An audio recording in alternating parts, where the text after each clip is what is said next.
ini, sahabat pernah mendengar istilah politik divided, business united. Politik itu membelah, kalau bisnis menyatukan. Karena itu kita harus memahami politik agar selalu waspada tidak terbawa arus politik. Politik dengan memanfaatkan kekuatan geografi suatu negara namanya geopolitik. Baik membangun kekuatan politik dalam negeri maupun luar negerinya. Dengan melihat kekuatan tersebut, barulah negara tersebut kalau pemimpinnya visioner, berani, dan jago strategi bisa membuat negaranya berdaulat, kuat, disegani lawan, dicintai kawan. Venesia membuktikan posisi strategisnya untuk menjadikan negara kuat di abad pertengahan di Eropa dulu. Lalu itu hanya sebagai misal. Lalu negara yang pintar mengendalikan kekuatan laut dan darat wilayahnya, seperti halnya Turki dari zaman Ottoman hingga Erdogan saat ini, pintar memainkan kekuatan negaranya, karena itu Turki menjadi negara besar. Singapura juga jago banget memanfaatkan kekuatan geografinya. Juga Israel di tengah musuhnya dunia Arab, dia memainkan kekuatan Eropa dan Amerika sebagai penyeimbang lawannya negara-negara Arab tersebut. Banyak daerah strategi seperti Panama, Mesir, Taiwan, Hong Kong memainkan cantik wilayahnya. Namun banyak juga yang tidak pandai. Salah satunya adalah negara-negara Arab. Lokasinya strategis, sumber daya alam minyak dan gas strategis. Tetapi negara Arab tidak bisa menjadi negara superpower. Makmur iya, superpower atau negara besar, big country, tidak bisa, atau dibacanya tidak boleh. Jadi yang membuat tidak boleh adalah negara besar dan negara superpower. Mereka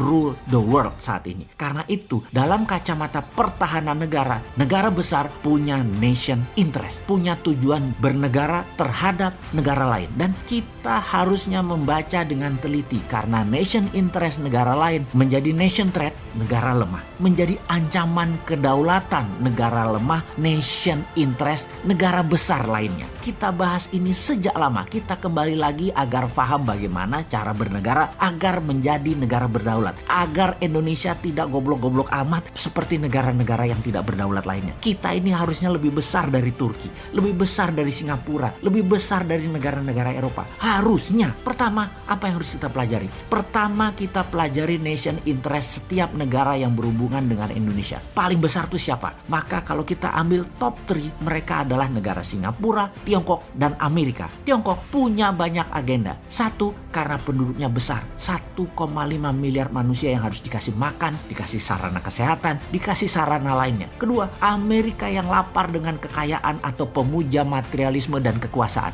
Terakhir, Singapura yang sesungguhnya tidak ingin mencaplok, tapi ingin hidup damai makmur dengan menggunakan strategi semua teman. Namun tersering mengambil keuntungan terbanyak ya Singapura itu. Buktinya harta terbanyak di ASEAN ada di Singapura. Orang Indonesia juga kalau kaya juga taruh uangnya di Singapura. Kembali ke asalnya. Nation interest Tiongkok nih ya, agar banyak negara suka dengan Tiongkok adalah pertama dengan banyaknya giving, banyak memberi. Kemudian negara yang ditarget dikampanyekan bagusnya Tiongkok, dipropaganda, dan media setempat di negara tersebut dibayar kalau perlu, lengkap dengan buzzer-buzzernya. Bisa ribuan orang berada di sebuah negara hanya membuzzer kecanggihan Tiongkok lewat konten sosmed seperti IG, WA, lewat TikTok, dan banyak lagi. Setiap hari diproduksi video dan berita, dipotong-potong yang indah-indah dan disebar agar negara tersebut terpesona dengan Tiongkok. Jangan tanya media mainstream, digarap sejak lama. Film Hong Kong, film-film dinasti Tiongkok lama sudah diedarkan dan digencarkan, bahkan masuk ke Hollywood. Sejarah tulisan tentang Tiongkok digarap rapih.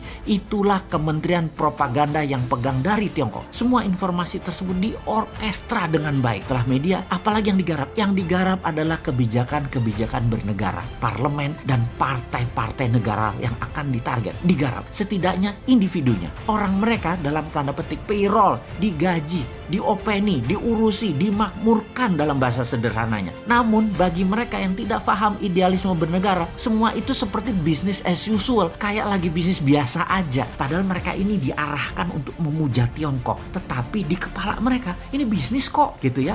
Karena pendekatan yang dipakai dalam menjalankan strategi Tiongkok adalah menggunakan economic approach. Karena itu pejabat gak kerasa, rakyat banyak yang gak kerasa dikuras, padahal hartanya dalam jangka panjang akan musnah itu aset bernegara di Indonesia. Sungguh, Tiongkok itu butuh sumber daya alam suatu negara. Dia akan sikat dengan berbagai cara. Dan terakhir biasanya adalah dengan membangun aliansi kepada banyak pemimpin daerah dan pemimpin pusat di mana mereka ikut bermain. Modali mereka, kalau perlu menangkan mereka agar dapat jabatan tersebut. Semua terorkestra rapih, perlahan, jangka panjang sehingga tidak terasa. Jangankan tidak paham, yang paham pun bisa terlena karena halusnya propaganda dan cara mereka bermain. Tahu-tahu aset negara habis saja. Setelah itu kita dilepeh deh. Ibarat lonte sudah habis dipakai ya ditinggal.